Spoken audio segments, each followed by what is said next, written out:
전 세계가 존경하는 조선 최고의 성군 세종대왕. 하지만 만약 그의 친형이 벌인 희대의 막장 스캔들이 없었다면 우리가 아는 세종대왕은 탄생하지 못했을 수도 있습니다. 매일 밤 궁궐담을 넘어 기생을 밀반입하고 숙부의 첩까지 강제로 빼앗은 조선 최초의 왕세자 양녕대군. 그리고 국가의 안정을 위해 친아들마저 가차없이 쳐내야 했던 피도 눈물도 없는 군주 태종. 조선 왕실을 발칵 뒤집어 놓은 세자 폐위 작전의 이면에는 어떤 잔혹한 진실이 숨겨져 있었을까요? 이야기는 태종 이방원이 피해 숙청을 통해 왕위에 오른 후 장남 양녕대군을 세자로 책봉하면서 시작됩니다. 태종은 자신이 피를 묻혀가며 세운 조선을 완벽한 반석 위에 올려놓기 위해 장남에게 혹독할 정도로 엄격한 제왕 교육을 시켰습니다. 하지만 숨막히는 압박감 때문이었을까요?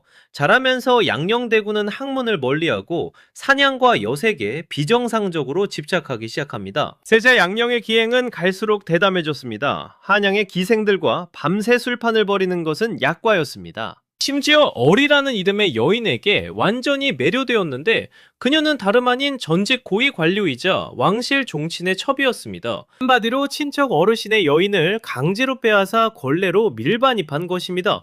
이 사실을 안태종은 불같이 화를 내며 어리를 궐 밖으로 내쫓았습니다. 하지만 양녕은 반성은커녕 몰래 어리를 다시 빼돌려 아이까지 낳게 하는 파격적인 막장 행보를 이어갑니다. 조정의 대신들은 매일같이 세자를 탄핵하는 상소를 올렸고 벼랑 끝에 몰린 양녕대군은 결국 넘어선 안 돼 선을 넘고 맙니다. 아버지 태종에게 한 통의 편지를 보낸 것이죠.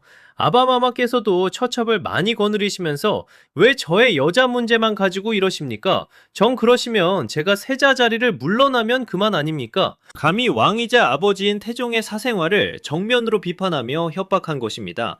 이 오만하고 도발적인 편지는 태종의 남은 인내심을 완전히 끊어버렸습니다. 실제 조선왕조실록은 세자가 폐위되던 운명의 날을 이렇게 생생하게 기록하고 있습니다. 임금이 도승지에게 명하여 세자의 죄상을 종묘에 고하게 하고 세자를 폐하여 밖으로 내쫓았다. 임금이 통곡하며 내가 자식을 가르치지 못하여 이 지경에 이르렀으니 조종조에 뵐 면목이 없다 하고 눈물을 흘리니 좌우의 신하들이 모두 숙연해졌다. 1418년 태종은 결국 눈물을 머금고 양녕을 폐서인하여 궁궐 밖으로 쫓아냅니다. 그리고 그 자리에 평소 학문의 깊이가 깊고 성품이 올바랐던 셋째 아들 충녕대군을 앉히니 그가 바로 훗날의 세종대왕입니다. 흔히 야사에서는 양녕대군이 동생의 천재성을 알아보고 왕위를 양보하기 위해 일부러 미친 척을 했다고 로맨틱하게 미화합니다. 하지만 실록의 기록은 냉정합니다. 양녕은 쫓겨난 후에도 권력을 이용해 사치와 기능을 멈추지 않았죠. 하지만 600년이 지난 지금도 논쟁은 끝나지 않았습니다. 양녕대군은 정말 나라를 망치 문제아였을까요? 아니면 훗날 세종이라는 걸출한 군주를 위해 역사가 만들어낸 패배자였을까요? 분명한 사실은 단 하나입니다. 조선 최고의 성군 세종대왕의 탄생 뒤에는 형제의 비극과 아버지 태종의 냉혹한 선택이 존재했다는 것입니다. 오늘 에피소드도 흥미로우셨다며 구독과 좋아요 부탁드립니다. 다음 편에서는 조선 역사상 가장 잔인한 반정의 서막, 수양대군이 어린 조카 단종을 몰아내고 조선 최고의 지략가 김종서를 철퇴로 내려친 피해 권력 찬탈, 계유정난의 숨겨진 잔혹 미스터리로 찾아오겠습니다. 감사합니다.